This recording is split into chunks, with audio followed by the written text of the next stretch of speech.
One woman that I'm working with that she's actually moved here to be under my care is a woman in her late 40s who has suffered with chronic fatigue syndrome, as well as cyclical kind of neurological inflammation. At least that's the way her symptoms appear.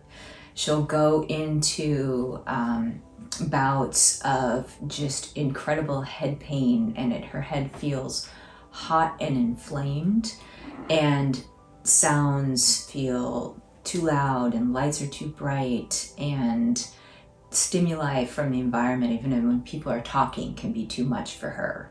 When I first met her, she came into the office with noise canceling headphones, sunglasses, hat, shawls and things like that. And she literally would try to tune the world out because it was just too much when her brain and nervous system were inflamed. And she would go through bouts of this and, and never would fully go away, but it definitely was something that fluctuated.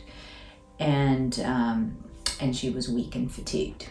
So again, I did a very deep dive with her and spent a long time just talking with her. And it was very taxing for her to do it because, I was asking her questions about her childhood and when she last felt well and when her health started to change and just kind of the history of everything.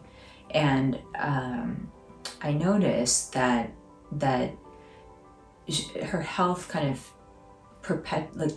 was never great from early childhood on, but it at various points went down a notch, and as different insults would happen to her system. So we ended up doing some lab tests as well as my energetic testing to kind of ascertain the underlying issues, and I diagnosed her with infectious disease of a tick-borne nature, as well as exposure to mold and a high degree of mycotoxins in her system. She also had a high level of heavy metals in her system, a history of significant exposure to petroleum products. So she had petroleum solvents and derivatives in her system. She also had a pretty traumatic childhood and multiple childhood traumas and abandonments and things like that in her life. So it's been a really complicated process to unwind all of this for her. And, she's the one doing it. I really credit her with making the progress that she's made. But what I've done for her is, provided some tools and almost like a framework and a crucible of sorts. So we've done treatment of infectious disease, both with herbs and oxidative therapies. We have done significant detoxification, both with infrared saunas and colon hydrotherapy, herbal support to her pathways of elimination. We have put her through intravenous phospholipid protocol, where we are flushing petroleum derivatives, heavy metals, mycotoxins, biotoxins. These are all fat-soluble toxins that are potentially lodged in her neurons, creating inflammation in her nervous system. So we've flushed those out, mopped those toxins up with, sulfating agents and methylating agents, and I've used gut binders on her and, oral support for detox.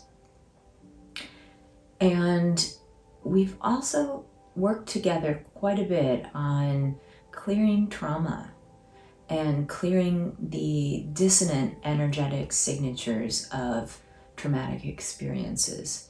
And as we've done that, and she's just been incredibly courageous, we've really seen tremendous change.